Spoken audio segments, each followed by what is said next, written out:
Business Inspired GY, and today we are speaking with Lancelot Gordon, the Business Development Manager of GHSM Consumables, a local procurement company.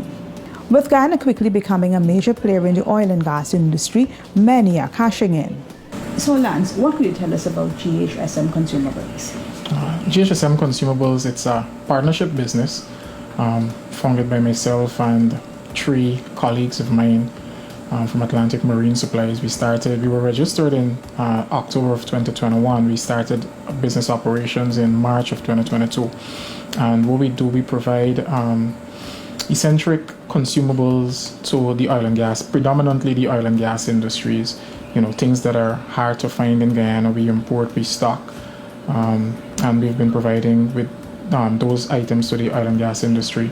Now that we have a physical location, we are expanding our clientele to the different local industries here in Guyana as well. So how has that been going since you have started operation to now? It has actually been great, better than we anticipated. Working with the oil and gas industry, it's somewhat simplified. From the accounting side of things, these guys, as we would say, they have their ducks in a row. So it's a simple process. Everything is basically done, predominantly via emails. We receive requests. We respond to those RFQs. Purchase orders are issued. In some instances, we have contracts to supply 6 months contracts, 1 year contracts to supply consumables. I wasn't expecting this kind of growth within the last year and a couple of months, but we have grown past expectations so far. Lance, procurement for the oil and gas industry is very competitive. How have you been able to hold your own? Yes, it is. It is competitive. One of the things that I think would have helped us to succeed thus far is we're a small business. And with that being said, we don't have that high overhead. And because of that, we are able to offer very competitive prices.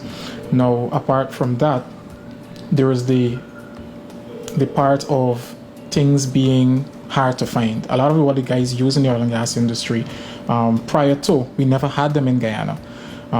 We were able to, do a market research on those items, have them in stock locally. So it's a case when they need something, they need it like yesterday. So having availability of those critical stock has helped us to succeed with, being rewarded with multiple POs and contracts. I know that the supply chain issue is one of the challenges that Guyanese in this particular industry would have been faced with.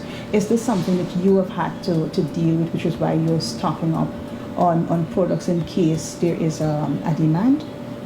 Most definitely. We don't own, a logistics company, so we depend on that service provider to get stuff here in country for us.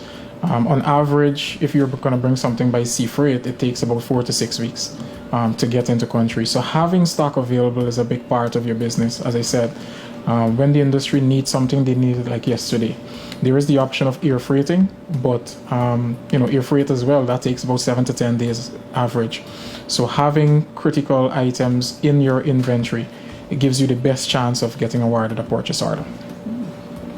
Now, is it that you're only procuring items for the oil and gas industry, or, any persons working in other industries can come to you and ask you to procure stuff for them?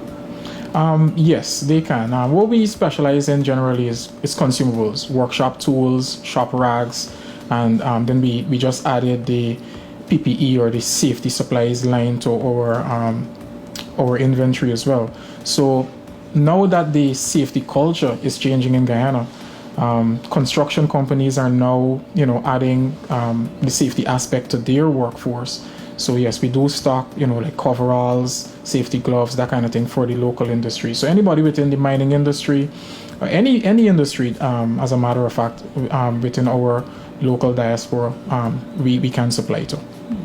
I know that things are sometimes constantly changing when it comes to equipment and stuff that people use in this industry. how do you, keep above or keep in the know?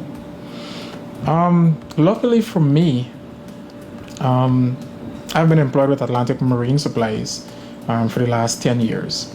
I'm the business development manager there, and it allowed me to be a part of the oil and gas industry from its existence here in Guyana. And that kind of like gave me an advantage as to what is needed in the inventory, if there are any changes, any developments. And that has helped us a lot in developing our business here. Just being in the know as to what is needed, when it's needed, and you kind of forecast for that. Now, apart from GHSM consumables, you also have a collaboration with Atlantic Marine in relation to the Sherwin-Williams paint line. What could you tell us about that? Yes, so Atlantic Marine Supplies, it's a very recognized company locally.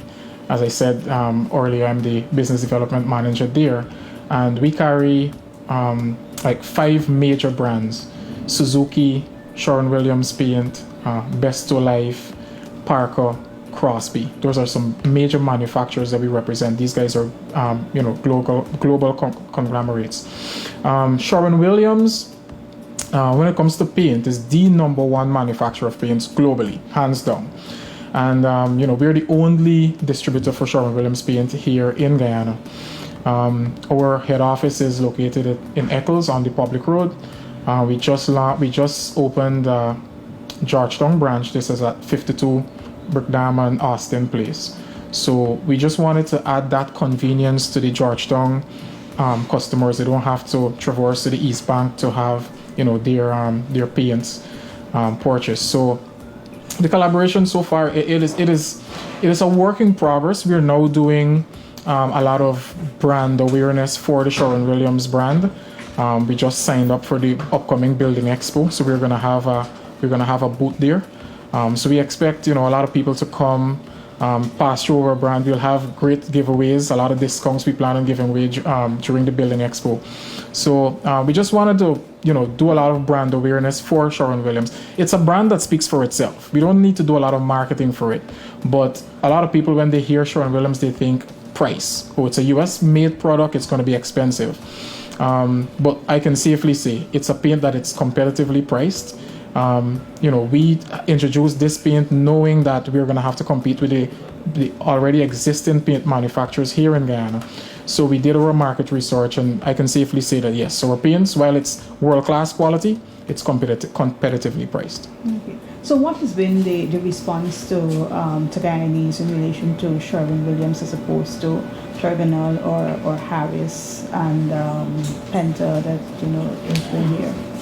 We've been selling quality. That's all we've been selling. And this is no knock on the other paint competitors, but if it is that I'm going to paint an asset of mine, I would want the best. Something that's going to stand up to our conditions, whether it's the rain, the sun. You would want quality. So Guyanese now have a lot more disposable income, and you find when people start to earn a little bit more, then they want to up their standard of living. They want to up the quality of items that they're procuring. So everybody now is leaning towards, hey, I can have a paint that will last on my building 10 years as opposed to 1 year and it starts to fade. So those are the selling points that we've been adding, and Guyanese people have been responding to. One of the things that we're wrapping up right now, but some of the questions we like to ask persons, is what would be your advice to other young people who are looking to start businesses on their own?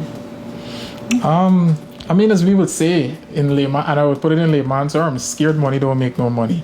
If you have, and I tell a lot of people this, if you have money sitting on the bank, just weigh it against investing it or just having it sitting on the bank and see, which makes more sense.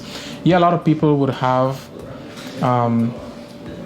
doubts about investment opportunities, but those are where you gotta seek as to what it is you want to invest. What are you good at? Don't just jump into an investment, but you gotta find out what are you good at. What is there a need? Where is the need for an item? Like for me, I never really saw myself getting into business at this age. I have a decent job. I was happy, but then I sprung on the opportunity when it arose. So it's like you have to take that leap of faith. Sometimes you win, sometimes you lose. We don't always win every request that we go out for, but we use that as a lesson learned just to improve. So if you have some, I mean, even if you don't have money, there's the institutions that are lending. If you have a business idea, I should say, and you want to explore that, put it on paper. I mean, don't sell yourself short. Put it on paper, give it a try. Start small, and gradually will grow. But at the end of the day, scared money don't make no money. So you gotta make that leap of faith. You gotta take that leap of faith, and keep trusting in yourself. Keep trusting in what it is that you think will work for you, and stick to that. Yes, thank you very much for agreeing to speak with us. Thank you for the opportunity, Iva.